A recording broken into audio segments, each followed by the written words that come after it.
عموماً جو ہمارے یہاں پر ڈائلاگ آیا ہے نا کہ اللہ تعالیٰ اوپر والا ہے، یہ فلموں سے ہم لوگوں نے نکالا ہے کہ اللہ تبارک و تعالیٰ جسم و جسمانیت سے، مکان سے پاک ہے۔ اللہ تعالیٰ کے بارے میں ہم یہ تصور نہیں کر سکتے کہ اس کا کوئی جسم ہے جیسے آپ کا اور میرا جسم ہو۔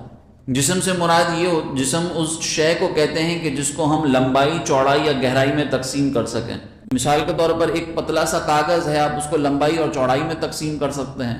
اسی طریقے سے اگر ہم لکڑی کو ایک لے لیں، جو لکڑی کے پیسز ہوتے ہیں، وہ لمبائی، چوڑائی اور گہرائی میں بھی تقسیم ہو سکتی ہے۔ ہمارے جسم کا بھی یہی حال ہے کہ لمبائی، چوڑائی اور گہرائی میں تقسیم ہو سکتا ہے۔ تو جسم اس شے کو کہتے ہیں کہ جو لمبائی، چوڑائی، گہرائی میں تقسیم ہو، اور جو چیز جسم رکھنے والی ہوتی ہے، جو ذات جسم رکھنے والی ہوتی ہے، وہ فنا ہو جاتی ہے، اور اللہ تبارک و تعالیٰ کی ذات کا فنا ہونا ممکن ہی نہیں ہے، لہٰذا اس کو کوئی جسم بھی نہیں ہے۔ اسی طرح اللہ تبارک و تعالیٰ کی ذات کے بارے میں یہ خیال کرنا کہ وہ کسی مکان میں موجود ہے، یہ بھی درست نہیں ہے، کیونکہ اس کی ذات جو ہے وہ مکان سے بھی پاک ہے۔ مکان سے مراد یہ کہ جہاں، جیسے ہم اس مکان کے اندر ہیں، یہ مسجد ایک مکان ہے، ویسے مکان جو ہے نا وہ جہاں پہ ہم بیٹھتے ہیں، جیسے مثال کے طور پر ابھی میرے لیے جو مکان ہے وہ یہ ممبر ہے، کیونکہ یہاں پہ میں موجود ہوں۔ میرے لیے یہ چیز مکان نہیں ہے، آپ جو جہاں پہ بیٹھا ہوا ہے اس کے لیے وہی جگہ مکان ہے۔ تو ہم کب مکان کے اندر آتے ہیں؟ جب ہمارا جسم کوئی موجود ہو۔ تو جسم، مکان اس بات کا تقاضا کرتا ہے کہ جو شے اس مکان میں موجود ہے وہ جسم رکھنے والی ہو۔ تو اللہ تعالیٰ کے لیے ہم مکان کو بھی ثابت نہیں کر سکتے کہ اللہ تعالیٰ آسمانوں میں ہے، اللہ تبارک و تعالیٰ سیدھی جانب ہے، الٹی جانب ہے یا اوپر ہے، یہ بھی ثابت نہیں کر سکتے۔ جیسے ہمارے یہاں پر بعض لوگ کہتے ہیں کہ یار اوپر میرا آسرا اللہ ہے، نیچے میرا آسرا تم ہو۔ تو یہ اوپر میرا آسرا اللہ ہے یا اوپر والا کہنا، یہ اللہ تعالیٰ کے لیے الفاظ کا استعمال بالکل جائز نہیں ہے، کیونکہ جب آپ کہیں گے کہ اللہ اوپر ہے، آسمانوں میں ہے، تو اس کا نتیجہ یہ بنے گا کہ اللہ تعالیٰ کسی نہ کسی ڈائریکشن میں ہے، کسی نہ کسی جہت میں ہے، اور اللہ تبارک و تعالیٰ جب کسی ڈائریکشن اور جہت میں ہے تو وہ کسی مکان میں ہے، اور مکان میں ہے تو وہ جسم رکھتا ہے، جسم رکھتا ہے تو وہ معاذ اللہ فنا ہو سکتا ہے۔ عموماً جو ہمارے یہاں پر ڈائلاگ آیا ہے نا کہ اللہ تعالیٰ اوپر والا ہے، یہ فلموں سے ہم لوگوں نے نکالا ہے۔ بعض اوقات ہمارے یہاں پر فلموں میں اس طرح کے ڈائلاگز یوز ہوتے تھے تو ہمارے یہاں پہ رائج ہو گئے کہ اوپر اللہ، نیچے تم۔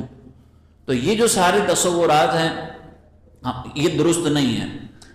ہاں، قرآن مجید کے اندر آپ دیکھیں گے کہ کچھ آیات ایسی ہیں کہ جس میں اللہ تبارک و تعالیٰ کے لیے لفظ ید استعمال ہوا، لفظ وجہ استعمال ہوا، ساق استعمال ہوا۔ ید کا مطلب ہوتا ہے ہاتھ، ٹھیک ہے، ساق کا مطلب ہوتا ہے پنڈلی، وجہ کا مطلب ہوتا ہے چہرہ۔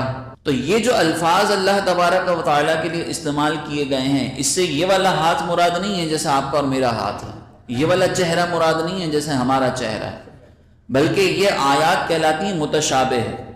متشابہ آیات کا مطلب یہ ہوتا ہے، دو طرح کی متشابہ آیات ہوتی ہیں کہ بعض کا تو ہم ترجمہ کر ہی نہیں سکتے، جیسے الف لام میم۔ آپ کوئی بھی قرآن مجید کی ترجمہ اٹھا کر دیکھ لیں، آپ کو الف لام میم کا ترجمہ نہیں ملے گا۔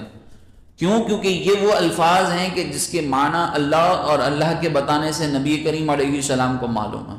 حتیٰ کہ جبریل امین، بعض روایت سے یہ ثابت ہوتا ہے کہ جبریل امین کو بھی معلوم نہیں، یہ وہ الفاظ ہیں الف لام میم۔ تو اسی طرح اب ہم دیکھیں کہ یہ وہ متشابہ آیات ہیں کہ جن کا ترجمہ نہیں کیا جا سکتا، اور کچھ متشابہ آیات وہ ہوتی ہیں کہ جن کا ترجمہ ہم اپنے عرف کے اعتبار سے اگر کریں گے تو ہمارا عقیدہ خراب ہو جائے گا۔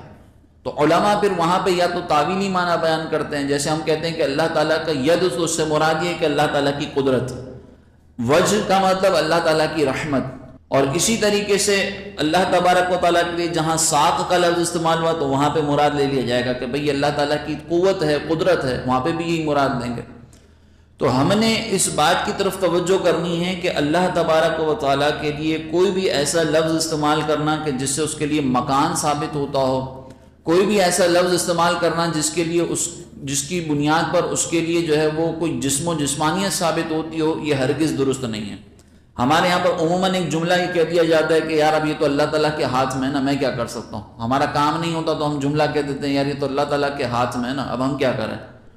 تو اس جملے سے اجتناب کرنا بہت ضروری ہے کہ اللہ تعالیٰ کے لیے اگر ہم یہ کہیں گے کہ یہ تو اللہ کے ہاتھ میں ہے، تو وہ تصور پھر وہی بنے گا کہ اللہ تعالیٰ کے لیے معاذ اللہ ایسا ہاتھ ہے جیسے ہمارے۔